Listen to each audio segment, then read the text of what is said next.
प्रिय विद्यार्थिनः, संस्कृतकक्षायां भवतां स्वागतम् अस्ति।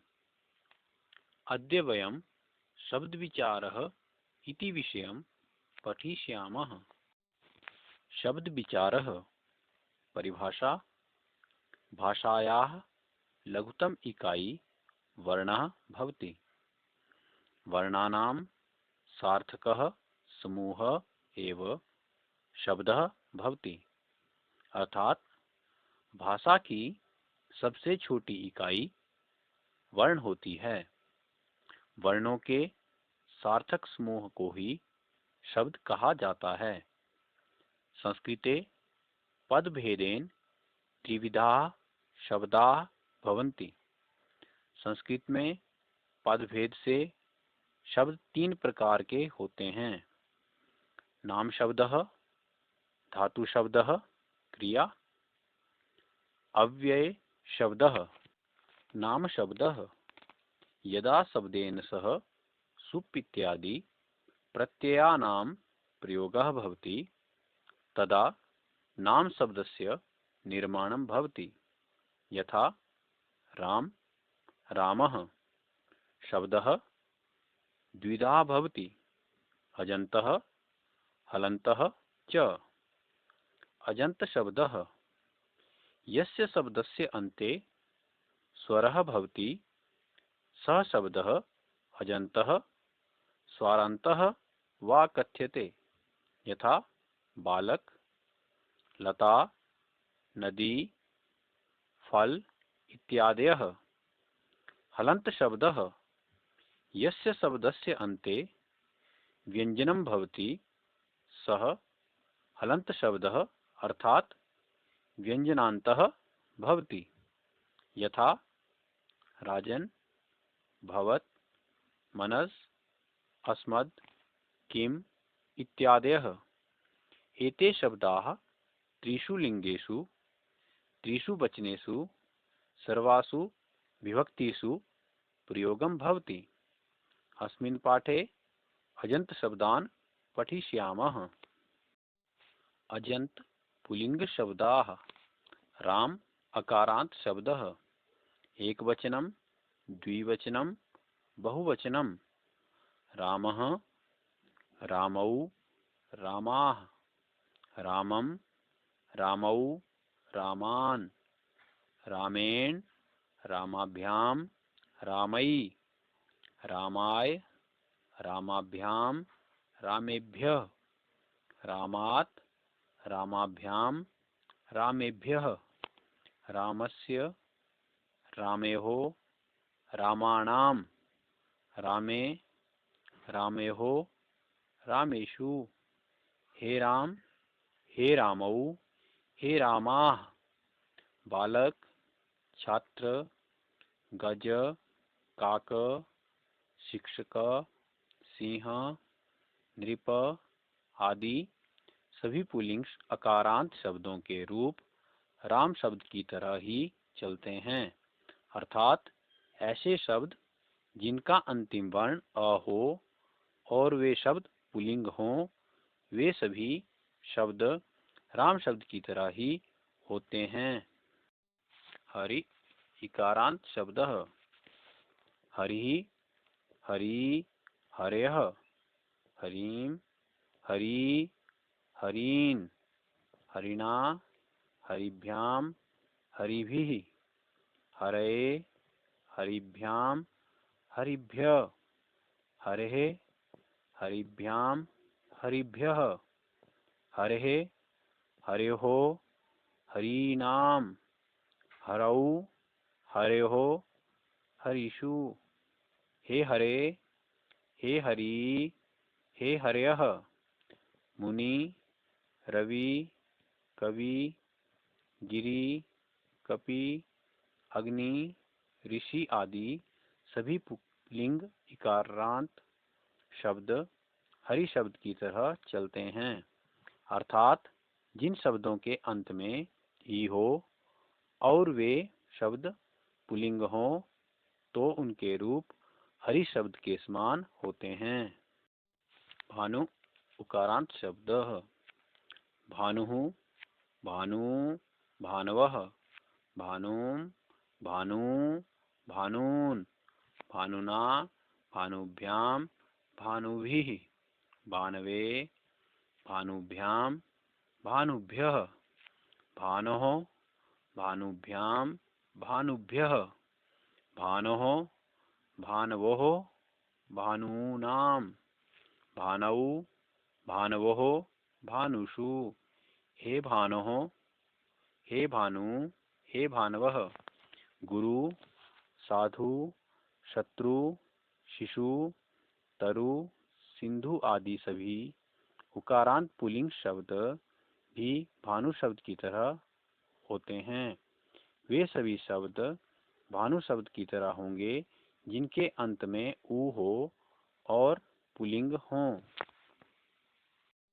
पितृ ऋकारांत शब्दः पिता पितरौ पितरः पितरं पितरौ पितॄन् पित्रा पितृभ्यां पितृभिः पित्रे पितृभ्यां पितृभ्यः पितुः पितृभ्यां पितृभ्यः पितुः पित्रोः पितॄणां पितरी पित्रोः पितृषु हे पितः हे पितरौ हे पितरः भ्रातृ भर्तृ वक्तृ जामातृ आदि ऋकारांत पुल्लिंग शब्द पितृ शब्द के अनुरूप चलते हैं। री अंत में हो और पुल्लिंग हो वे शब्द पितृ शब्द की तरह ही चलते हैं।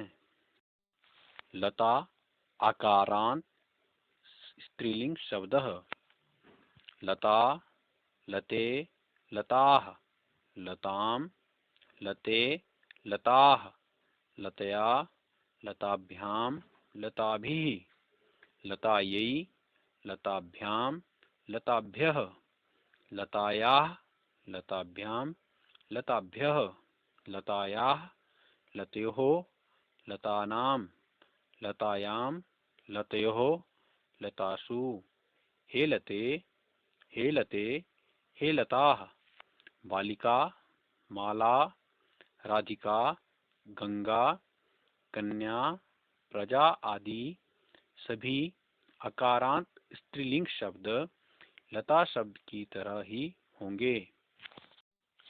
नदी इकारांत शब्दः नदी नद्यौ नद्यः नदीं नद्यौ नदीः नद्या नदीभ्यां नदीभिः नद्यै नदीभ्यां नदीभ्यः नद्याः नदीभ्यां नदीभ्यः नद्याः नद्योः नदीनां नद्यां नद्योः नदीषु हे नदी हे नद्यौ हे नद्यः गौरी पार्वती भगिनी देवी नारी इत्यादि इकारांत स्त्रीलिंग शब्द नदी शब्द की तरह ही चलते हैं।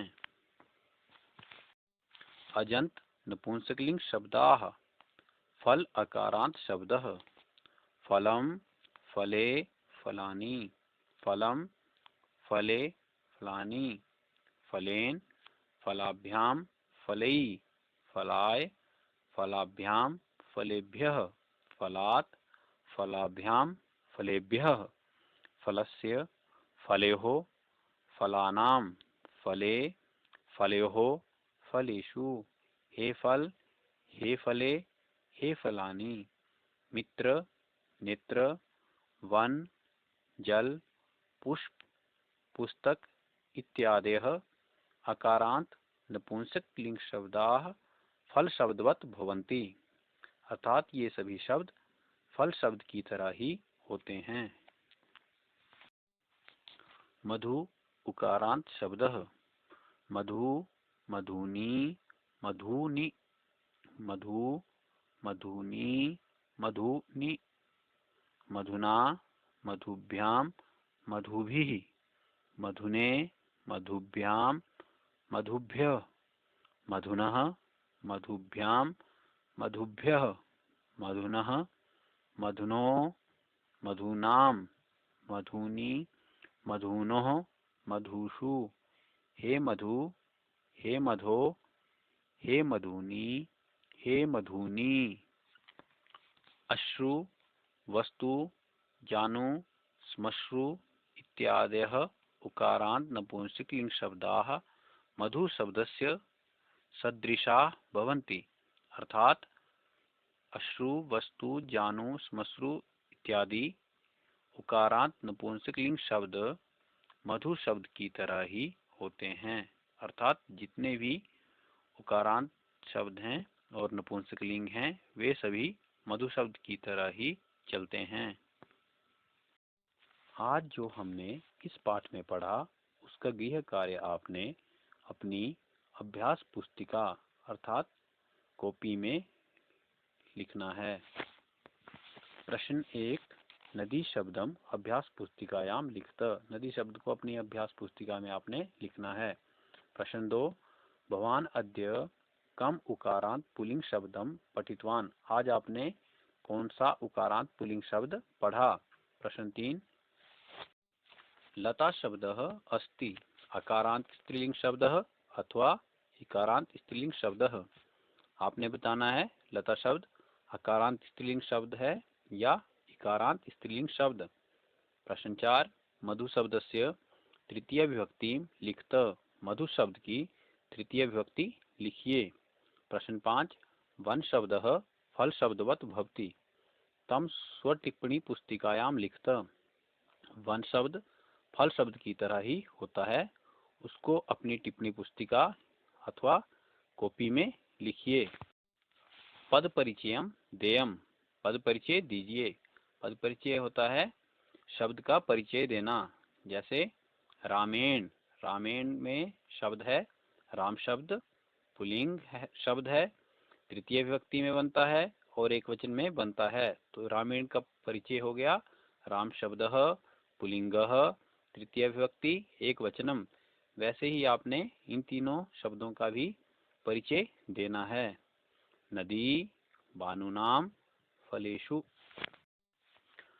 आज हमने शब्द विचार नामक इस पाठ में पढ़ा कि शब्द के 3 भेद होते हैं। नाम शब्दः, धातु शब्दः, अव्यय शब्दः। नाम शब्द के भी 2 भेद होते हैं, अजंत शब्दः, हलंत शब्दः। अजंत शब्दः ऐसे शब्द जिनका अंतिम वर्ण स्वर हो। हलंत शब्द ऐसे शब्द जिनके अंत में व्यंजन हो। आज हमने इस पाठ में अजंत शब्दों को पढ़ा। अगले पाठ में हम हलंत शब्दों को पढ़ेंगे। धन्यवाद।